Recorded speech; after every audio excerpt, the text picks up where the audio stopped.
Ұстаз деді бір күні шәкірті бірдеңе сұрамақ болып. Өз әлсіздігімізді сездіретін, жолымыздан тайдырғысы келетін, мақсатымызға жетуге кедергі келтіретін қиындықтар неге туындайды? Сенің қиындық деп отырғаның, деді ұстаз сонда, негізінде мақсатыңның бір бөлігі. Мұнымен күресуді доғар, жол таңдағанда жай ғана осыны ойлада есепке ал. Садақ атып жатқаныңды елестет.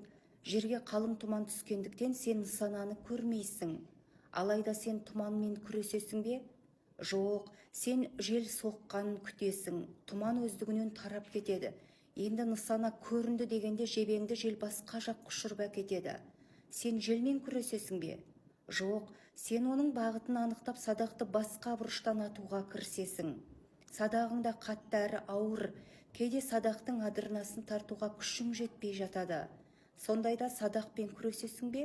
Жоқ, бұлшық еттеріңді жаттықтырып, күн өткен сайын адырнаны жеңіл тартасың.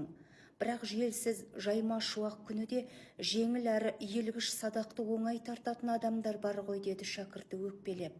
Неге дәл менің атысым өз жолында көптеген қиындыққа ұрынады? Әлде тағдыр менің алға ұмтылуыма қарсы ма? Ешқашан, ешкімге қарама, деп жымиды ұстазы. Әр адам өз садағын, өз нысанасын және атуға қолайлы уақытты өзі таңдайды. Біреулер дәл тигізуді мақсат тұтады, басқалар атып үйренгісі келеді. Ұстаз даусын бәсеңдетіп шәкіртіне тура қарайды. Саған тағы бір құпияны ашайын, балам. Тағдыр саған қарсы шықпайды және көмектеспейді де. Ол сенің ісіңе араласпайды. Тұман сенің атысыңа кедергі болу үшін түспейді. Жел оғыңды басқа жаққа ұшырып әкету үшін соқпайды. Ал садақшы садақты адамдар өз әлсіздігін ұғынсын деп жасамайды. Мұның бәрі сенің қалауыңнан тіске асады. Барлық қиындыққа қарсы тұрып, нысанаға дөп түсемін деген өз ойың. Сондықтан қиындыққа шағымдануды доғар.